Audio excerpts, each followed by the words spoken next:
In the 1960s, a twisted tale unfolded, altering our perception of human devotion and depravity. Charles Manson's charisma captivated skeptical minds, but his sinister intent led to heinous acts. The Manson Family Murders is a chilling chronicle that delves into the psyche of Manson and his cult, revealing the true story behind one of history's most haunting chapters. Stay tuned until the end of this video with Crimecast to get to know the Manson Family Murders, the true story of Charles Manson and his cult. During the late 1960s and early 1970s, the Manson family, led by Charles Manson, was a commune, criminal organization and cult in California. They had roughly 100 followers and had an unorthodox lifestyle, frequently taking psychoactive substances such as Benzedrine and LSD. Most were young women from middle-class backgrounds, drawn to hippie culture and communal living. Manson was institutionalized and incarcerated for over half of his life. After being released in 1967, the family moved to a rundown ranch in Los Angeles County. They believed Manson was a manifestation of Jesus Christ and believed in his prophecies about an apocalyptic race war. In 1969, the Manson family murdered Hollywood actress Sharon Tate and 4 others, while Linda Kasabian was present but did not participate. The family also committed other crimes including murders, assaults, petty crimes, theft and street vandalism. Charles Manson, released from prison in 1967, moved to San Francisco and met Mary Brunner, a 23-year-old graduate. They established a guru in the Haight-Ashbury district, dubbed the Manson family by Los Angeles prosecutor Vincent Bugliosi. Brunner gave birth to their son, Valentine Michael, and gained various aliases and nicknames. Now, we're going to explore crimes did by the Manson family.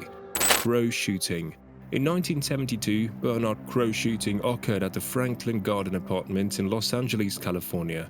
The perpetrator, Charles Manson, was involved in drug dealing and robbed Bernard Lotzapoppa Crow, who threatened to kill everyone at Spahn Ranch. Manson thought that he had murdered Crow, so he transformed Spahn Ranch into an offensive camp, organizing armed guard patrols at night. Manson also brought in members of the Straight Satan's motorcycle club to act as security, and Bobby Beausoleil became more involved with the family. Hinman murder. Gary Allen Hinman, a music teacher and PhD student at UCLA, befriended members of the Manson family in the late 1960s. Manson believed Hinman was wealthy, and he sent Beausoleil, Brunner, and Atkins to Hinman's home in 1969 to convince him to join the family and turn over the assets he believed Hinman had inherited. The 3 held Hinman hostage for 2 days, slashing his face and ear, and then stabbed him to death. Beausoleil used Hinman's blood to write "Political Piggy" and draw a panther paw, a Black Panther symbol. Manson and Beausoleil said they headed to Hinman's to reclaim money given to him for the True Satan's mescaline. Atkins, in her 1977 autobiography, claimed Manson had directed them to go to Hinman's to get the supposed inheritance of $21,000, and she'd been told earlier that she could kill Hinman and get his money. On August 6, 1969, Beausoleil was arrested after being spotted driving Hinman's automobile. Tate, Sebring, Folger, Frykowski, and Parent murders. Manson commanded Tex Watson to accompany Susan Atkins, Linda Kasabian, and Patricia Krenwinkel to Malka's old house in Los Angeles on August 8, 1969. Manson instructed them to kill everyone there, including actress Sharon Tate and her husband Roman Polanski. The family members killed 5 people: Tate, Jay Sebring, Abigail Folger, Wojtek Frykowski, and Stephen Parent. As they went, Atkins scribbled "pig" in Tate's blood on the front door. The murders caused a nationwide sensation. Leno and Rosemary LaBianca murders. On August 9, 1969, 7 family members, including Leslie Van Houten, Steve Grogan, Charles Manson, and the previous night's group, drove to Leno and Rosemary LaBianca's house. Manson led them to the house, where they were bound and covered with pillowcases. Watson stabbed Leno 12 times, and Rosemary stabbed her. Krenwinkel used the blood of the LaBiancas to write "Rise" and "Death to Pigs" on walls and refrigerator doors.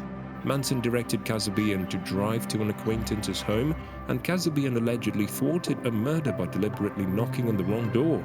In 1971, Manson was found guilty of the murders of Gary Hinman and Donald Shorty Shear, both of whom were Spahn Ranch stuntmen and horse wranglers. Manson believed Shear had helped set up the raid and believed that she was trying to get Spahn to run the family off the ranch. In separate trials, Bruce Davis and Steve Grogan were also found guilty. In 1977, authorities discovered the exact location of Shear's remains and confirmed his burial. Grogan became the first person to be paroled in 1985. Here we talked about only a small part of the crimes they committed. The Manson family murders serve as a reminder of the depths of manipulation and courage needed to overcome. It serves as a reminder to remember the victims and strive for compassion, understanding and vigilance against evil. I hope you enjoyed this video, and please remember to show your support by liking, commenting and sharing, and subscribing to Crimecast.